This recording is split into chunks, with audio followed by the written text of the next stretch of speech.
Oh my goodness! Airport na guys! At almost 1 AM. Let's go! Hello guys! Kumusta kayong lahat? This is Dave, the Kulipo Traveler. And here, from Bali, Indonesia, pauwi na tayo. So, ayun, tapos na yung solo trip natin. Nandito na tayo sa airport. Ito na. Bilis lang. Parang lalong mas mabilis sa perspective ko. Kasi yung mga nakakasama ko dito, nakakakilala ko, nakikilala ko, umabot sila ng weeks and months dito sa Bali.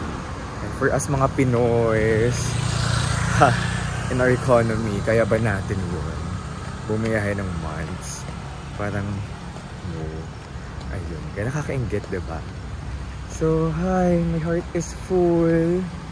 It has been a trip full of meeting new people, new experiences, and yung solo traveling, I think it's something that I'll do again if wala talaga sa friends kong may available sa time na available ako or sa panahon or sa dates na gusto ko. And guys, wait lang. Di na pala ako nag-book ng hotel for my last night. So dito lang tayo sa airport matutulog.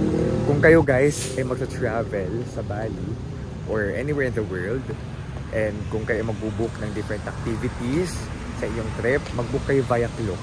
Okay? You can use my promo code para maka 5% off sa hotel and 3% off sa inyong mga activities. Tara! Ito na! Ganda ng airport ng Bali guys. As in, maliwalas. Tapos culture na culture talaga. Good morning guys. It's 4:30 and kagigising lang natin. Dito nga tayo natulog sa upuan na ginagawa din ng ibang travelers. And tipid siya. Although hindi super comfortable as comfortable na nasa kama talaga kayo. Pero okay na, nakatulog naman ako at dito rin talaga sila natulog. Kaya may nakita kong tulog. So yung flight natin ay 8 AM and boarding is 7:50. Siguro pasok na tayo ng mga around 5 AM para safe. So this is the 3rd floor of the airport. Nandito actually yung mga kainan, yung mga stalls, tapos mga souvenir shops. Makita nyo may mga ano dyan, ref magnet. Tapos mga t-shirt, pagkain. Mas buhay yung parang mas buhay itong Bali Airport kaysa sa Incheon Airport. Kasi bukas yung mga stalls where you can eat coffee ng mag-alas 5. Pati kaninang alauna pagdating natin bukas yung mga yan. And dito sa airport, meron din silang airport hotel. Yan yung WhatsApp number guys. Para makapagpa-reserve kayo. Capsule, capsule type. Nasa 2nd floor, yung capsule hotel. 3rd floor naman yung departures.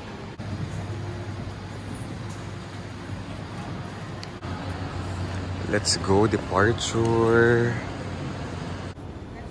Okay, so nandito yung mga check-in counters.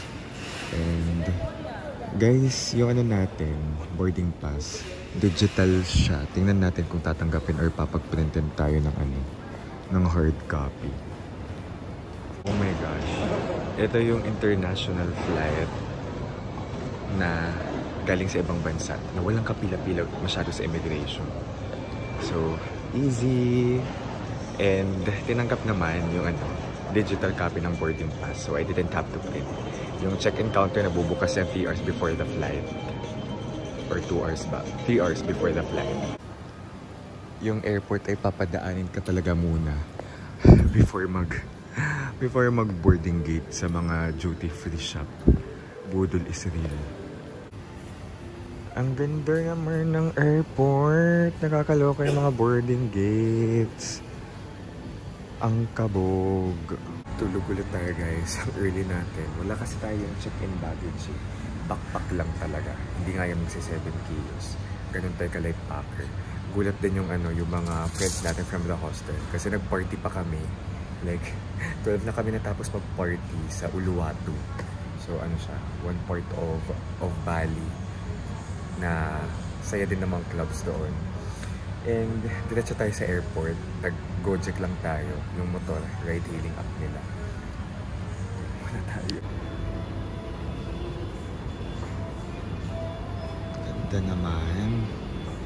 Nakatulog tayo, guys. Mga ano din, isang oras. Nag-order us ng cheesecake for breakfast since 4 hours din yung flight, guys. So, already boarding. So, we've arrived in the Philippines, guys. Grabe yung 4 hours. Hindi ako nakatulog ng maayos kasi nasa may ano ako, wala ako sa window seat this time. So, wala akong masandalan. So, ayun, kapifill out lang natin ng e-travel. e-travel.gov.ph. I-fill out nyo yan kasi kailangan yan kapag magka-arrive kayo sa Philippines or lalabas sa Philippines. Dito na tayo sa immigration. Yun lang, guys, kung yung boarding pass nyo ay naka-cellphone, parang hirap iscan sa electronic na sa e-gate bang tawag doon sa immigration. So nagpunta lang ako sa immigration officer to check my stuff. Doon na lang ako lumabas. So ayun, yung travel natin papunta dito sa Philippines from Bali. Ano siya, ano lang talaga, passport tas boarding pass. Yun lang. Tapos sa Bali, gulat ako, hindi ganun karami yung tao na, you know, na palabas ng Bali. And, yeah, kung matutulog kayo doon, may mga bench naman where you can sleep. Tapos may capsule hotel. So, I will miss Bali and it was nothing short of